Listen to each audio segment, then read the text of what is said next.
Praise the Lord. आप सबको मसीह यीशु के नाम में जय मसीह की। मैं आप सबका मसीह यीशु के पवित्र जीवित और लहू में स्वागत करता हूं। हमारा परमेश्वर जो आज से 2020 वर्ष पहले हम सब के लिए मारा गया, गाड़ा गया, तीसरे दिन मुर्दों में से जीवित हुआ। प्रभु यीशु के पास ऐसा क्या था कि वे बीमारों को चंगा करते थे। यीशु मसीह के पास शारीरिक बीमारी पर विजय प्राप्त करने की शक्ति थी, सामर्थ्य थी और हियाब था। प्रभु के नाम की महिमा हो। हम आज के वचन से सीखेंगे कि शरीर की बीमारियों पर प्रभु यीशु के पास विजय थी। हमने देखा कि यीशु के पास शारीरिक बीमारी पर विजय प्राप्त करने की शक्ति थी। जो बहुत से आश्चर्य कर्म उसने किए उनके बारे में हम पढ़ते हैं। यीशु ने कोढ़ियों को और चर्म रोगियों को चंगाई दी, यानी जिनकी चमड़ी में बीमारी थी, जिनके शरीर में अलग अलग प्रकार से चमड़ी का रोग था, उन सबको प्रभु यीशु ने चंगा किया। मत्ती 8 अध्याय उसकी पहली आयत से लेकर चौथी आयत तक यदि हम पढ़ें तो परमेश्वर का वचन चंगाई के बारे में क्या कहता है उस पर आप जरूर ध्यान दीजिए। उसने उनके चर्म फिर से नया बना दिया। उसने यानी यीशु मसीह ने जो लोगों के चमड़ी में बीमारी थी, प्रभु यीशु ने उनकी चमड़ी को फिर से नया बना दिया, ऐसा जैसे कि एक बच्चे का मांस हो, बिल्कुल नरम और बिल्कुल साफ और सुंदर चमड़े को परमेश्वर ने बनाया। प्रभु के नाम की महिमा हो, परमेश्वर के नाम की तारीफ हो। वो परमेश्वर हमें जब चंगा करता है तो पूरे तरीके से चंगा करता है। उसने एक झोले के मारे हुए से चंगाई के वचन बोले और वह व्यक्ति तुरंत उसी क्षण चंगा हो गया। मत्ती 8 अध्याय उसकी 5वीं आयत को 13 आयत तक यदि आप पढ़े, फिर 9वां अध्याय उसकी पहली आयत से लेकर 8वीं आयत तक पढ़ें तो ये वचन आपको बहुत कुछ समझने के लिए बल देंगे।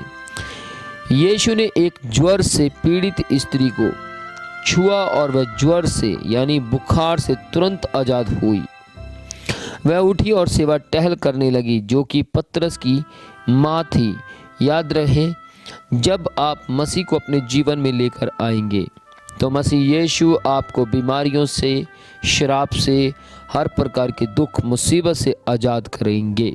एक और महिला जो लहू बहने के रोग से ग्रसित थी और बहुत ज़्यादा वो पीड़ित थी, वह भीड़ को चीरती हुई यानी भीड़ को हटाते हुए किसी तरह या किसी भी तरीके से यीशु के पास पहुंची।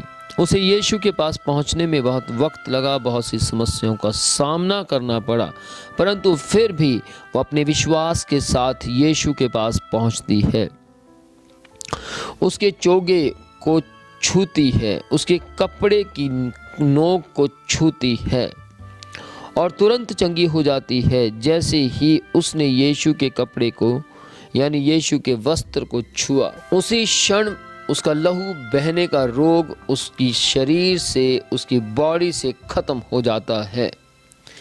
गौर कीजिए, आज आप भी क्या किसी तरीके से, किसी ना किसी तरीके से, किसी भी हालात में, हर प्रकार की परिस्थिति में क्या आप यीशु मसीह तक पहुंचते हैं? यदि हाँ, तो आप इस स्त्री की तरह तुरंत आशीषें प्राप्त करेंगे। इससे पहले उस स्त्री ने अपनी सारी संपत्ति को वैद्यों पर या यूं कहें कि डॉक्टर्स पर, हॉस्पिटल के अंदर खर्च दिया था। उसे चंगाई नहीं मिली, उसे सिर्फ यीशु से ही चंगाई मिली, सिर्फ यीशु को ही छूने से चंगाई मिली। एक और जगह यीशु ने 2 अंधों की आंखों को छुआ और तुरंत अंधे देखने लगे। दूसरे समय एक पुरुष यीशु के पास आया जो गूंगा था। यीशु ने उसके लिए प्रार्थना की और वह गूंगा पुरुष तुरंत बोलने लगा, तुरंत उसकी जुबान खुल गई। याद रहे, जब आपके अंदर विश्वास होगा चंगाई को प्राप्त करने का, जब आपके अंदर परमेश्वर से अच्छाई, चंगाई, छुटकारा और उद्धार प्राप्त करने का विश्वास होगा तो प्रभु यीशु अवश्य, आप किसी भी स्थान पर क्यों ना हो, आप किसी भी हालात में क्यों ना हो, प्रभु यीशु आपको चंगा करने की सामर्थ रखते हैं। ये उन कामों के सिर्फ उदाहरण हैं जो यीशु ने इस दुनिया में रहते हुए किए और आज भी वह इन आश्चर्य कर्मों को करने में सामर्थी है। यीशु मसीह के बहुत से चेले और विश्वासी आपको बता सकते हैं कि यीशु ने उनके और उनके परिवार के जीवन में कैसे कैसी चंगाइयाँ, आश्चर्य कर्म, अद्भुत छुटकारे के काम यीशु ने किए हैं। यीशु लोगों को शारीरिक रीति से चंगाई देने की सामर्थ्य रखता है क्योंकि उसी ने ही मानव जाति की सृष्टि की है। प्रभु यीशु हमें हर तरीके से आशीष देने की सामर्थ्य रखते हैं। प्रभु यीशु हमें ही आशीषित करने के लिए अपराधी बने, हमें ही आशीषित करने के लिए वह अपराधियों में गिने गए, हमें ही आशीषित करने के लिए उन्होंने ताड़ना को सह लिया, क्रूस की मृत्यु को सह लिया। तो क्यों ना जिस काम के लिए प्रभु यीशु ने ये सब कुछ किया, क्यों ना वो सारी आशीषों को हम प्राप्त करें।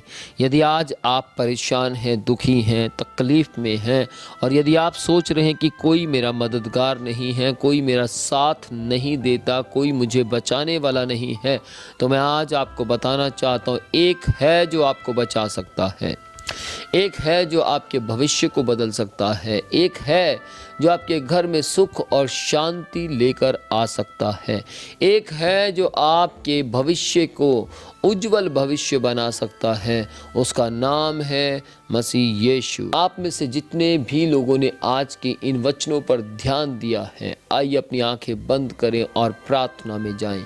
अनुग्रहकारी परमेश्वर मसीह यीशु के जीवित, पवित्र और अनोखे नाम में स्वामी मैं प्रार्थना करता हूँ, सुनने वाले हर एक कान को, सुनने वाले हर एक परिवार को, सुनने वाली हर एक बॉडी को परमेश्वर आपके पवित्र हाथों में सौंपता हूँ। दयावान परमेश्वर, हर प्रकार के अंधकार की ताकतें, दुष्ट की शक्तियाँ, शैतान की युक्तियाँ, योजनाएं परमेश्वर इनके जीवनों से समाप्त हो जाएं। और मसीह यीशु के नाम में परमेश्वर मेरी प्रार्थना है, जितने भी लोग चंगे हो रहे हैं, जितने भी लोग शिफा प्राप्त करते जा रहे हैं, ये सब लोगों के लिए मैं प्रार्थना करता हूँ मसीह यीशु के नाम में स्वामी, इनके सारे बंद रास्ते खुल जाएं। प्रार्थना करता हूँ ये आत्मिक और आत्मिक विश्वासी होने पाए, आत्मिक और आत्मिक लोग होने पाए। मसीह यीशु के नाम में आशीष मांगते हैं, मसीह यीशु के जीवित नाम में। धन्यवाद इन सब को छूने के लिए, धन्यवाद परमेश्वर सब पर अपने नुंगरे को उंडेलने के लिए, धन्यवाद परमेश्वर आपने इन्हें अपनी सामर्थ्य से स्पर्श किया है। इस प्रार्थना को मसीह यीशु के जीवित, पवित्र और अनोखे नाम में मांग लेते हैं, आमीन।